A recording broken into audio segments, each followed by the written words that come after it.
I should be painting right now, pero tatabi ko muna to because I need to test this gadget that I bought for my wife. It's a Canon Selphy compact photo printer. So I bought this for my wife for her birthday, but of course, I'll be posting this video after that. Okay, ang ginawa ko kasi is I ordered this from one supplier sa Lazada, and I also ordered 2 boxes of the paper and ink for this kasi wala tong kasamang paper and ink. Now, binalot ko na ng gift wrapper yung paper and ink. So, dalawang set siya. Unfortunately, naalala ko na I have not tested the unit yet, and if I wait until her birthday, hindi aabot sa 7-day return period sa Lazada kung sakaling merong defect. I don't want to open the 2 cartridges that I ordered, kaya nag-order ako ng isa pa, and it arrived today, kaya matetesting ko na tong photo printer. So, ano yung nasa box? Ito yung mga consumables. Ito yung cartridge niya. Ito, I'll just show you. This is the one that was delivered today. It has 108 sheets tsaka mga cartridges. Okay. So, the unit looks like this. Ito yung getting started. Ito yung tray. And then this is the... So, this is the photo printer that I need to test now. So, ang kasama sa box ay itong plug, the power adapter. I don't know when this unit was released by Canon, pero since this is our first time to have this kind of unit, review ko na rin. Okay, so ito yung printer na itataas yung kanyang screen, and then ito yung mga buttons sa ibabaw, and then this is the front door. Dito kinakabit itong tray, yeah, and then dito pinapasok yung cartridge. I know because I've watched the YouTube reviews already. So dito ipapasok yung cartridge, and then you have a USB port here, then the power input. What's this? Battery release. Battery? You mean may battery pack to? It says battery release. So does that mean... okay. So siguro optional yung yung battery pack nito. Ayan, may saksakan dito. So the unit does not come with it. Yan. So pasok natin yung tray. Iangat mo muna to. Okay, open to. Maglo-load tayo ng photo paper. Ito yung laman ng isang box. So, gatong karaming photo paper. And there are 1, 2, 3 ink cartridges. And then we'll get 1 pack. Magsasample tayo ng mga prints. From what I gathered, maximum of 18 photos ang pwedeng i-load dito. Yan, pasok dyan. And then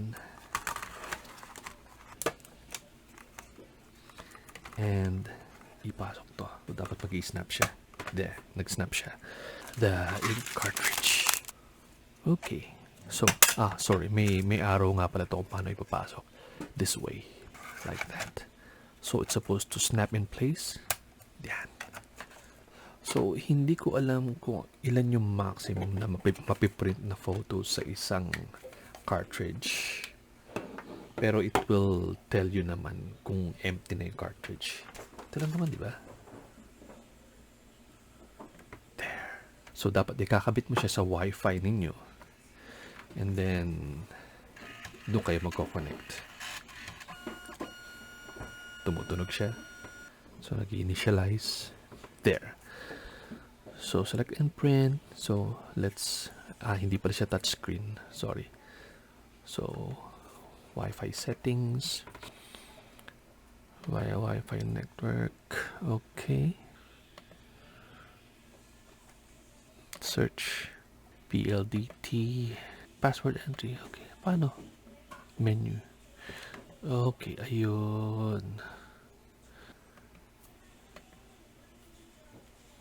Connecting. Meron din nga pala siyang app. Okay. Let's test muna. Back. Okay. Print natin to.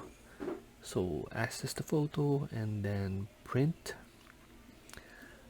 Print Canon Selphy. So, na-detect na niya yung Canon Selphy. Use the pulse process. Okay. And then it says busy. Yun. Something's happening. So, huhugot siya ng paper. Dadalhin sa likod. Magpiprint ng yellow. And then, I think magenta.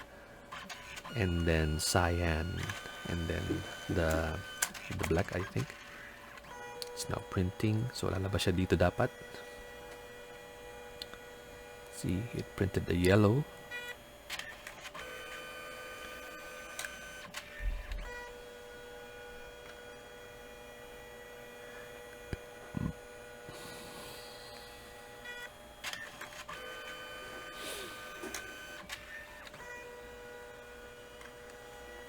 So this is real time.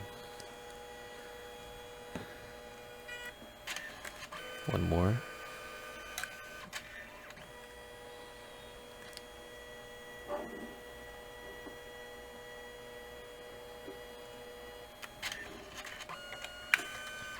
There. Wow.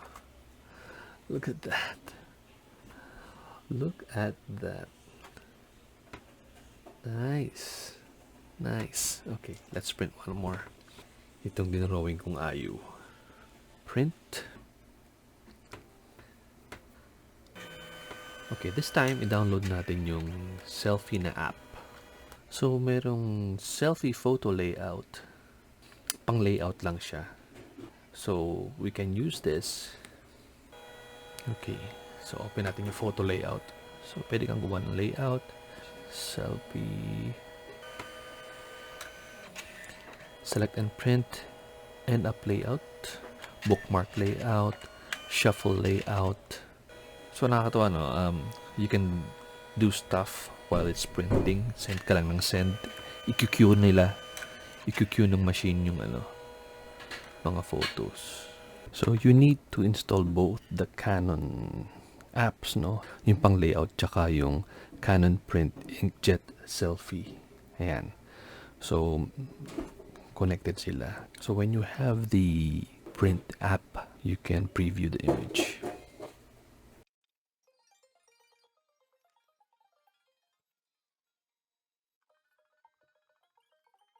Okay.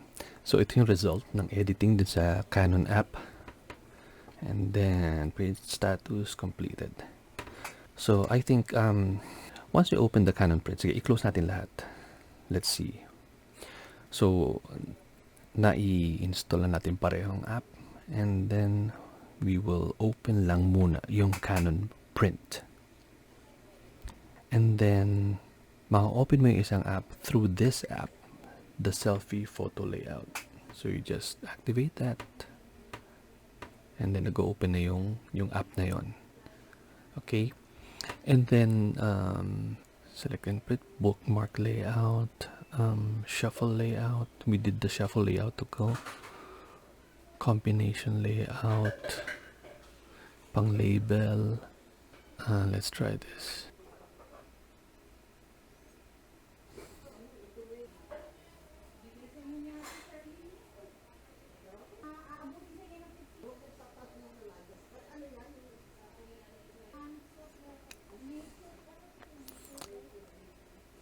So, nakapag-layout na tayo ng bookmark sample.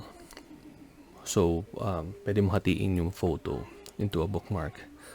And then we print. So, may guhit sa gitna, pwede mong gupitin for bookmark.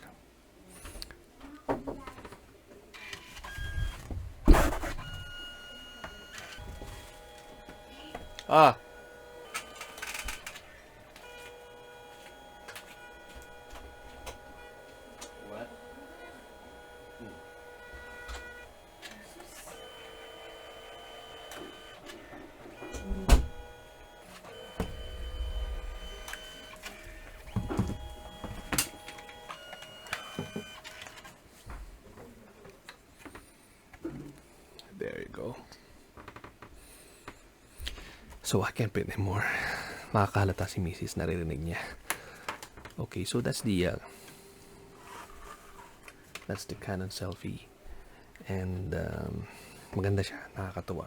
The cartridge and ink is sulit naman, 1,000 plus, so around 1,400. Pero it contains 108 sheets and 3 cartridges, so I guess sulit naman talaga.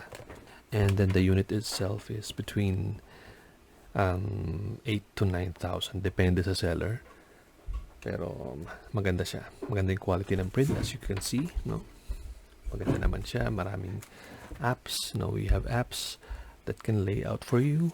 So I'm not sure if you can use other photo papers for this, pero I guess you can.